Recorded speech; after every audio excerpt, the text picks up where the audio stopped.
Welcome back. We are live at the University of Nevada, the site of the third and final presidential debate. And joining me right now to talk about the debate, billionaire and Mavericks owner Mark Cuban. Mark, good to see you. Good to be here, Maria. Thanks. So, how are you feeling tonight going into the debate? It doesn't matter how I feel. It's like that's what I tell people at a Mavs game. How do you feel? I don't have to hit a shot. Yeah. I mean, you know, she practiced, right? She's prepared, and that's always the key. You know, practice till you can't get it wrong. That's always my mantra in business and in sports. So I think she's there. We were just having a discussion with my prior guests about how to create economic growth. Yeah. You know, Hillary wants to invest in infrastructure and raise wages. That's going to make it tougher for business. What would be incentivizing for them to create jobs in that environment? If someone came to me and said, Mark, I'm going to have you invest, can you earn more than 0.5% from that investment? I'd say yes. Just what can I invest in? So it's not should you invest, it's where you invest and how you invest. So on one hand, you can make the argument that greater investment creates greater growth, and there's a lot of upside. As long as you get a return on your investment, then good things can happen. At the same time, Donald Trump wants to lower taxes for everybody, and he basically is saying that that is going to incentivize business to create jobs. What's wrong with that story? There's absolutely nothing wrong in concept, right? Look, money's so cheap, big businesses, it's not going to really change. For smaller companies, it's always better when you don't pay more taxes. But in the way he's going to do it, his tax cuts are so draconian, you know, he likes to put out a 10-year timeline. Oh, we're going to get 7% growth. Yeah, but 99.9% of that comes in years 9 and 10, and the other 0.01 comes in year 8.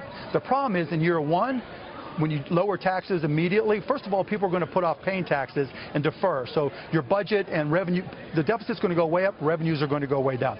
Then when it starts to kick in at the lower tax rate, because he's spending a lot of money, the deficit is going to be enormous. So years 1 through 4. But she's spending a lot too. Right, but she's also not lowering taxes the way he is, right? And so she's raising taxes. She's raising. Well, we haven't seen everything, but it depends. For $250,000 and under, she's not touching the taxes at all. And in fact, a lot of them will go down. For guys like me, I'm going to pay more, and I'm fine with that. But again, when you look at I'd ask everybody, whether it's Secretary Clinton's numbers of her proposals or Donald Trump's, don't look at the 10-year proposals. Look at what happened in year 1. Yeah. Look what happens in year 4. By the time you get to year 4, the deficit under Trump will be enormous. We could be at a horrible recession as a result. You can't look at 10-year projections because that makes no sense. Now, to be fair, he says he's going to get 4% growth pretty soon into it. Not early into it, though, by the end. Steve Moore said year 2 is what he said on Fox Business Network. Yeah, but let me ask you this, because you just hit on something that I think is really important and people in the audience care about it. $250,000 is sort of the cutoff. Above $250,000, you're going to see higher taxes. The dirty little secret is $250,000 is not rich. Especially in New York. Yeah, especially in New York. Exactly. Yeah, and in California, a lot of states. And then if you're a couple making $250,000 or $300,000, I mean, you've got a teacher and a fireman making $300,000. You're going to see your taxes go up. No question. There are trade-offs, right? But there are trade-offs. You know, look, am I saying that I agree with everything Secretary Clinton is doing? No. There's certain one of her proposals that I don't agree with. That's okay. I don't have to agree with everything. And yes, you will see some of the taxes. And no, the money won't be spent perfectly. But here's what I do know. I do know that we make a commitment as a country to support the people, our fellow citizens. We've said, starting with Reagan, you can't just fall over in the street. You're allowed to go into a hospital. We're now with Obamacare saying, you know what, we want you to have insurance. Even though health care, the costs are skyrocketing, we want you to have insurance because we don't want you falling over in the street. Because what's more expensive than higher taxes if you're making more than $250K is the cost of health care. Well, the cost of health care, but also social unrest, civic unrest, right? Political unrest. Like we saw in Ferguson, like we saw in Charlotte, when things like that happen, you can't go to work. That is far more expensive. And so when we make a commitment to take care of our fellow citizens, and look, there's limits, and I'd like to see limits too, but at least at the base, we're going to need to pay for those things. Yeah. In Donald's world, he's saying we're going to give the same benefits, right? Donald's never said at any point in time he's going to cut spending. Not once, not one place. He's increasing health care spending. He's increasing infrastructure. Well, he said he wants to close down agencies that don't make sense in the government, like Commerce Department. I mean, he did say that's how he's going to cut spending. Right. Yeah, and how much are you going to cut spending there? But again, it's probably a lot of waste. Of course there is, but think about what he has said. Can you name me one thing, one program, you know, that he hasn't tried to outspend Secretary Clinton on? Secretary Clinton says she's going to do infrastructure spending. He says he's going to do more, right? Secretary Clinton says we need to take care of people, we need to provide more health services. He says we're going to do more. So if you're going to do more and you're going to cut taxes, down to 15% right off the bat, the numbers don't work. I know what Steve Moore says. We saw it in what state was it, Kansas, where it didn't work, right?